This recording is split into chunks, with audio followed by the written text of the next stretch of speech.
उत्तराखंड के group C exam में जो कंप्यूटर आती है 5 नंबर की आती है। तो आज के इस वीडियो में जितने भी प्रीवियस ईयर के जितने क्वेश्चन बने हैं अभी तक के कंप्यूटर से रिलेटेड सब कुछ यहाँ पर डिस्कस कर लेते हैं। तो यहाँ पर उत्तराखंड के कंप्यूटर रिलेटेड जितने यहाँ पर प्रश्न बने हैं किन किन टॉपिक से बने हैं, तो एरर से यहाँ पर प्रश्न बने हैं, वेब ब्राउज़र से यहाँ पर प्रश्न बने हैं, और यहाँ पर लैंग्वेज ट्रांसलेटर से प्रश्न बना है, मेमोरी से यहाँ पे प्रश्न बने, यहाँ पर प्रोग्रामिंग लैंग्वेज से यहाँ पर कंप्यूटर के प्रश्न बने हैं, इंटरनेट से यहाँ पर प्रश्न बने हुए हैं, ऑपरेटिंग सिस्टम से यहाँ पर प्रश्न बने हैं, हार्डवेयर से यहाँ पर प्रश्न बने हैं, यहाँ पर कंप्यूटर की पीढ़ी यानी कि जनरेशन ऑफ कंप्यूटर से यहाँ पर प्रश्न बने हैं, सॉफ्टवेयर से यहाँ पे प्रश्न बने हैं, यहाँ पर डेटाबेस मैनेजमेंट सिस्टम यानी कि DBMS से भी यहाँ पे प्रश्न बने हैं, बाकी यहाँ पर नेटवर्किंग से भी प्रश्न बने हुए हैं, और यहाँ पर सिक्योरिटी सुरक्षा से भी यहाँ पे कंप्यूटर के प्रश्न बने हैं, और साथ ही साथ जो भी महत्वपूर्ण यहाँ पे कॉन्सेप्ट है कंप्यूटर के रिलेटेड वहाँ से भी यहाँ पे प्रश्न बने। तो सबसे पहले डिस्कस कर लेते हैं एरर से यहाँ पर कौन कौन से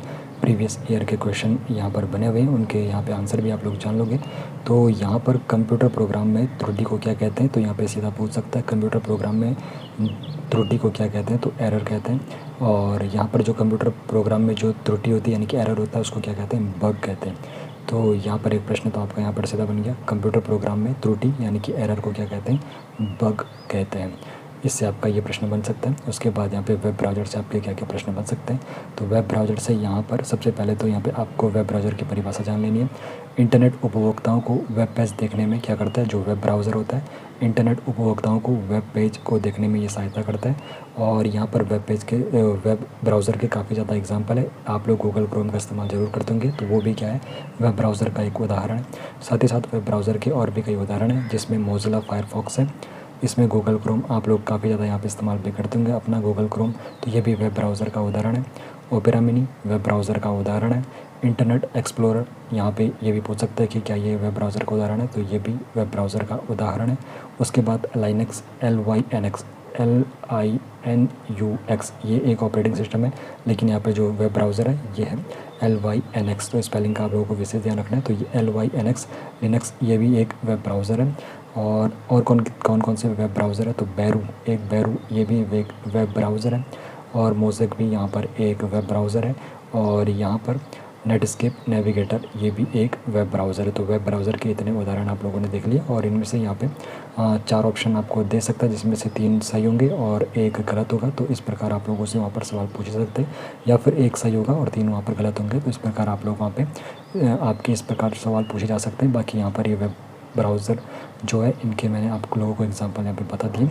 बाकी यहाँ पर पहला जो वेब ब्राउज़र था, पहला वेब ब्राउज़र जब भी आप लोगों से पूछेगा तो वो था world wide web, WWW world wide web, ये था पहला वेब ब्राउज़र। तो वेब ब्राउज़र से आप लोगों से इतने सवाल पूछे जा सकते हैं। उसके बाद यहाँ पे लैंग्वेज ट्रांसलेटर से आप लोगों के क्या क्या सवाल बन सकते हैं। तो सबसे पहले लैंग्वेज ट्रांसलेटर क्या करता है, लैंग्वेज ट्रांसलेटर एक भाषा को दूसरी भाषा में कन्वर्ट करता है, यानी कि हाई लेवल लैंग्वेज को मशीन लैंग्वेज में कन्वर्ट करता है, या फिर लो लैंग्वेज को यहाँ पर मशीन लैंग्वेज में ये कन्वर्ट करता है ट्रांसलेटर। तो अब यहाँ पे ट्रांसलेटर के कितने यहाँ पे आप लोगों के सामने ऑप्शन है, तो कंपाइलर है, इंटरप्रेटर है और असेंबलर है। तो ये आपके यहाँ पे लैंग्वेज ट्रांसलेटर है। तो यहाँ पर कंपाइलर क्या करता है, कंपाइलर आपका क्या करता है, उच्च स्तरीय जो यहाँ पे भाषा होती है उसको मशीन भाषा यानी कि हाई लेवल की जो लैंग्वेज होती है उसको मशीन लैंग्वेज में बदलने का काम क्या करता है, आपका कंपाइलर करता है। और यहाँ पर ये पूरे प्रोग्राम को एक साथ यहाँ पे बदल देता है। पूरे प्रोग्राम को एक साथ बदलने का काम कौन सा कंपाइलर करता है, कौन सा यहाँ पर ट्रांसलेटर करता है, तो कंपाइलर करता है। और यहाँ पर ये क्या करता है, हाई लेवल लैंग्वेज को मशीन लैंग्वेज में कन्वर्ट करता है। दूसरा है इंटरप्रेटर, ये भी यहाँ पे आपकी हाई लेवल लैंग्वेज को मशीन लैंग्वेज में चेंज करता है, लेकिन यहाँ पर क्या होता है, इंटरप्रेटर में line by line code execute होता है, एक एक करके यहाँ पे लाइन कोड एग्जीक्यूट करता है। और यहाँ पे जो ये होता है कंपाइलर, इसमें जो कोड होता है एक साथ यहाँ पे एग्जीक्यूट किया जाता है। उसके बाद आपका यहाँ पे असेंबलर भी है, तो असेंबलर भी एक लैंग्वेज ट्रांसलेटर है। तो असेंबलर क्या करता है, ये लो लैंग्वेज जो होती है उसको मशीन भाषा में कन्वर्ट करता है। तो यहाँ पे कंपाइलर और इंटरप्रेटर तो ये क्या करते हैं, हाई लेवल लैंग्वेज को मशीन लैंग्वेज में कन्वर्ट करते हैं, और असेंबलर क्या करता है, लो लैंग्वेज को मशीन लैंग्वेज में कन्वर्ट करते हैं। और कंपाइलर क्या करता है, जो कोड होता है वो एक साथ एग्जीक्यूट कर लेता है, और इंटरप्रेटर क्या करता है, line by line code execute करता है।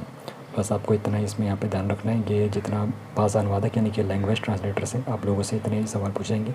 उसके बाद मेमोरी के बारे में आप लोगों ने काफ़ी ज़्यादा सुना होगा, तो यहाँ पर मेमोरी की यूनिट्स के बारे में सबसे पहले पढ़ लेते हैं। तो मेमोरी में कितनी यूनिट्स होती है, सबसे छोटी यूनिट्स के बारे में पूछेगा तो सबसे छोटी होती है बिट, और सबसे बड़ी यूनिट पूछेगा मेमोरी की, तो सबसे बड़ी जो यहाँ पर मेमोरी की यूनिट होती है वो होती है योटा बाइट। तो योटा बाइट और बिट के बीच में कितने यहाँ पे यूनिट और है तो वो भी जान लेते हैं। कई बार प्रश्न बन चुका है कि एक निबल में कितने बिट होते हैं, तो एक निबल में 4 बिट होते हैं, या फिर ये भी पूछ सकता है 4 बिट में क्या होता है, तो 4 बिट में क्या होता है, एक निबल होता है। सबसे छोटी यूनिट कौन सी मेमोरी की, बिट है, और 4 बिट का क्या होता है, एक निबल, और 8 बिट का क्या होता है, एक बाइट। तो ये कई बार प्रश्न बन चुका है कि एक बाइट में कितने बिट होते हैं, तो एक बाइट में 8 बिट होते हैं, और एक निबल में कितने बिट होते हैं, तो एक निबल में 4 बिट होते हैं। तो सबसे छोटी यूनिट बिट है, बिट। उसके बाद एक बाइट में कितने बिट, 8 बिट। उसके बाद यहाँ पे सबसे छोटी होगी बिट, बिट के बाद बाइट, बाइट के बाद किलोबाइट, और यहाँ पे 1 किलोबाइट 1024 बाइट का होता है 1 किलोबाइट। उसके बाद किलोबाइट के बाद आता है आपका मेगाबाइट यानी कि MB, और 1024 किलोबाइट का होता है 1 MB। MB के बाद आपका आता है GB यानी कि गीगाबाइट। 1024 MB का होता है 1 गीगाबाइट। गीगाबाइट के बाद आपका आता है टेराबाइट। टेराबाइट में क्या होता है, टेराबाइट होता है 1024 GB का होता है 1 टेराबाइट। टेराबाइट के बाद आपका आता है पेटाबाइट। पेटाबाइट के बाद टेराबाइट के बाद आता है पेटाबाइट। पेटाबाइट के बाद आता है एक्साबाइट। एक्साबाइट के बाद आता है जेटाबाइट, और जेटाबाइट के बाद आता है आपका योटा बाइट। तो सबसे जो बड़ी यहाँ पर यूनिट है मेमोरी की तो वो योटा बाइट है, और सबसे छोटी जो यहाँ पर यूनिट है वो आपकी आती है बिट। तो आप लोगों को इतना ध्यान रखना है, सबसे छोटी बिट है, सबसे बड़ी योटा बाइट है। और एक निबल में कितने बिट होते हैं, 4 बिट होते हैं, और एक बाइट में कितने बिट होते हैं, तो 8 बिट होते हैं। ये आपको काफ़ी ज़्यादा अच्छे तरीके से ध्यान रखना है।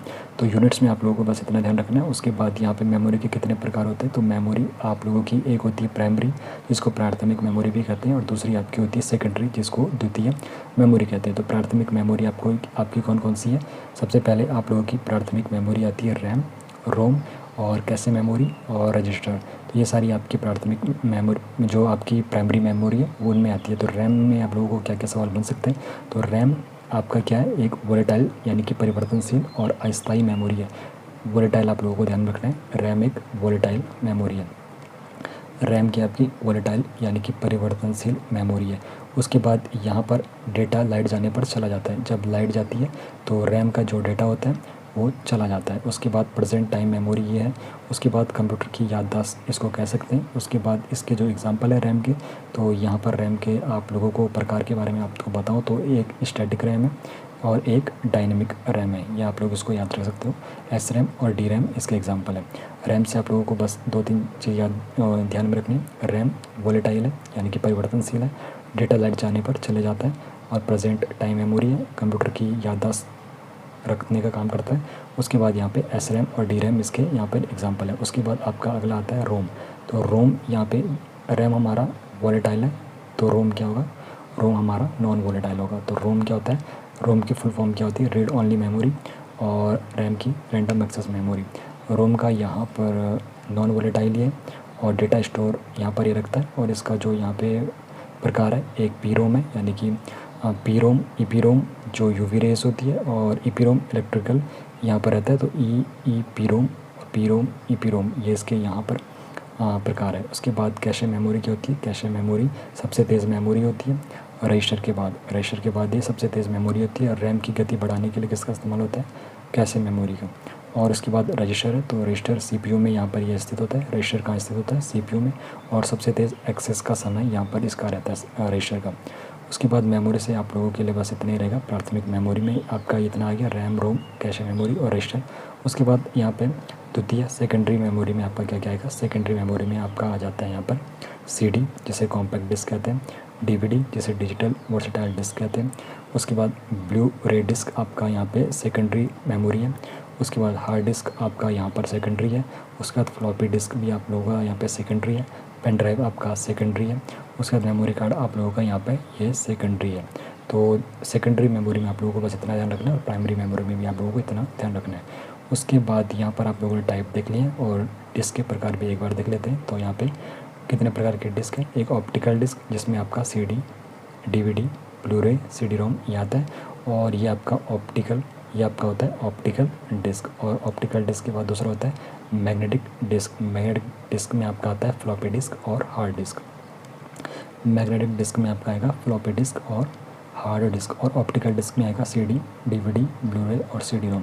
तो आप लोगों का यहाँ पर ये डिस्क का प्रकार भी आप लोगों ने देख लिया, मैग्नेटिक और ऑप्टिकल। मैग्नेटिक में आपका आएगा फ्लॉपी और हार्ड डिस्क, ऑप्टिकल में CD, DVD, ब्लू-रे और CD-रोम आपका आ जाता है। तो यहाँ पर मेमोरी वाला पोर्शन भी आप लोगों को यहाँ पर से ख़त्म हो चुका है। बाकी अगली वीडियो में देखेंगे programming language, internet, operating system, hardware और जनरेशन ऑफ कंप्यूटर के बारे में।